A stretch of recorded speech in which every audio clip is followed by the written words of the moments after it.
Hi all, welcome to ഇൻഫിനിറ്റോറ. ഇന്ന് കുറച്ച് ഡിഫറെൻ്റ് ആയിട്ടുള്ളൊരു ചിക്കൻ റെസിപ്പിയാണ് ഞാൻ ഷെയർ ചെയ്യുന്നത്. അതിനായിട്ട് ഞാൻ ഒരു പച്ചമുളക്, കുറച്ച് മല്ലിയില, കുറച്ച് പുതിനയില, പിന്നെ കുറച്ച് ഇഞ്ചി വെളുത്തുള്ളി പേസ്റ്റ്, ഇത്രയും ഞാനൊരു മിക്സിയുടെ ജാറിലിട്ട് ഒന്ന് അടിച്ചെടുക്കുവാണേ. ഇഞ്ചി വെളുത്തുള്ളി ഞാൻ പേസ്റ്റ് ആക്കിയാണ് വെച്ചേക്കുന്നത്, അതുകൊണ്ട് അതുകൂടി അങ്ങ് ആഡ് ചെയ്തിട്ട് അടിച്ചെടുത്തു.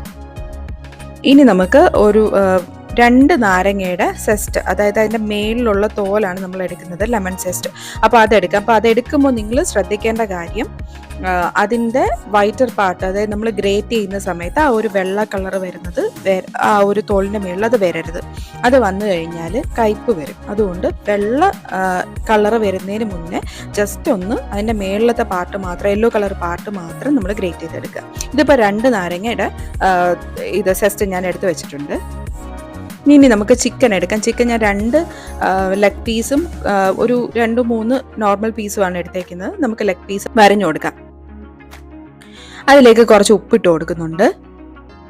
പിന്നെ ഒരു 3 ടീസ്പൂൺ നാരങ്ങ നീരും കൂടി ഞാൻ ഒഴിച്ചു കൊടുക്കുന്നുണ്ട്.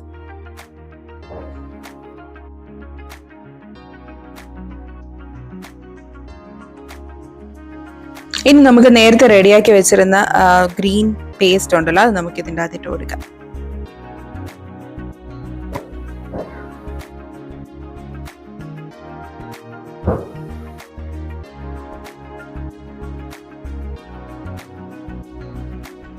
അതുപോലെ നമ്മൾ എടുത്തു വെച്ചിരിക്കുന്ന ലെമൺ സെസ്റ്റിന്റെ പകുതി ഇപ്പോൾ നമുക്ക് ഇട്ട് കൊടുക്കാം.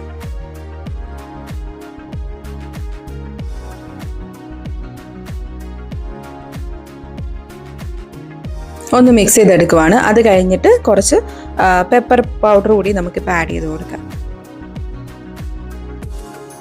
കാരണം നമ്മൾ ഒരു പച്ചമുളകല്ലേ നേരത്തെ ആഡ് ചെയ്തോളൂ, അതുകൊണ്ട് കുറച്ച് പെപ്പർ പൗഡർ കൂടി ആഡ് ചെയ്ത് കൊടുക്കാം. എന്നിട്ട് നല്ലോണം മിക്സ് ചെയ്ത് നമുക്ക് മാരിനേറ്റ് ചെയ്യാം. മാരിനേറ്റ് ചെയ്യാനായിട്ട് ഓവർനൈറ്റ് വെച്ചാൽ അത്രയും നല്ലത്, അല്ലെങ്കിൽ മിനിമം ഒരു 2 hours എങ്കിലും വെക്കുക. ഇനി നമുക്കൊരു പാനിലോട്ട് കുറച്ച് എണ്ണ ഒഴിച്ചു കൊടുക്കാം. നമ്മളിതിൽ ഡീപ്പ് ഫ്രൈ ചെയ്യുന്നില്ല, നമ്മൾ ഷാലോ ഫ്രൈ, ലൈറ്റായിട്ട് ഫ്രൈ ചെയ്തെടുക്കുന്നതേ ഉള്ളൂ. അപ്പോൾ കുറച്ച് എണ്ണ മതിയാവും. എന്നിട്ട് നമുക്ക് പീസസ് അതിലോട്ട് ഇട്ടിട്ട് ഒരു ബ്രൗൺ കളർ ആവുന്നത് വരെ ഒന്ന് തിരിച്ചും ഒന്ന് മറിച്ചും ഒക്കെ ഒന്ന് ഇട്ട് കൊടുക്കാം.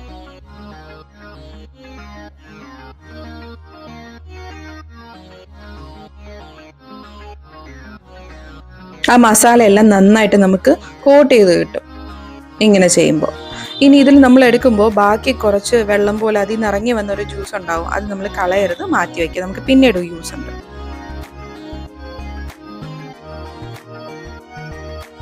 പിന്നെ ഏതാണ്ടൊക്കെ ബ്രൗൺ കളർ ആയി വരുവാണ്. അപ്പം നമുക്ക് തിരിച്ചിട്ട് കൊടുക്കാം.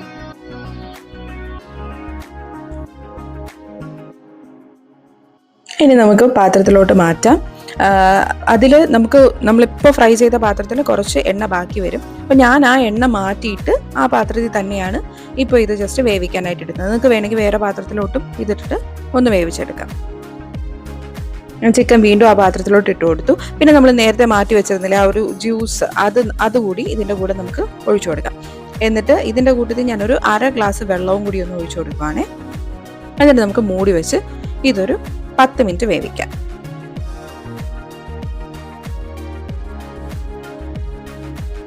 ഒരു 10 മിനിറ്റ് ഒക്കെ ആകുമ്പോൾ തന്നെ ഇതിൻ്റെ വെള്ളമൊക്കെ വറ്റി വരും. അന്നേരം ഒന്ന് ഇളക്കി ഒന്ന് എടുത്തിട്ട് നമുക്ക് ഒരു പാത്രത്തിലോട്ട് മാറ്റാം.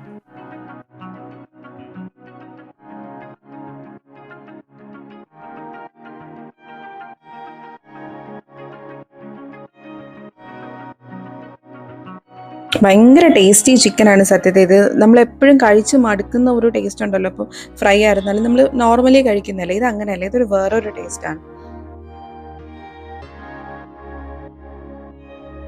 ഇതിലേക്ക് നമുക്കിനി നേരത്തെ മാറ്റി വെച്ചിരുന്ന ലെമൺ സെസ്റ്റ് ഉണ്ടല്ലോ ബാക്കിയുള്ളത്, അതും കുറച്ച് മല്ലിയിലയും അതുപോലെ 2 ലെമൺ സ്ലൈസസും കൂടി ഇട്ടിട്ട് നമുക്ക് ഗാർണിഷ് ചെയ്ത് കൊടുക്കാം.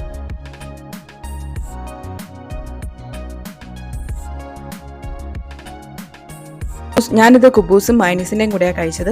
കുബൂസിൻ്റെയും മയണീസിൻ്റെയും റെസിപ്പി ഞാൻ ഓൾറെഡി ചാനലിൽ അപ്ലോഡ് ചെയ്തിട്ടുണ്ട്. ഇത്രയേ ഉള്ളൂ നമ്മുടെ ലെമൺ ചിക്കൻ. എല്ലാവരും ട്രൈ ചെയ്ത് നോക്കുക. ചാനൽ സബ്സ്ക്രൈബ് ചെയ്യാത്തവർ സബ്സ്ക്രൈബ് ചെയ്യുക. So bye bye, until next video.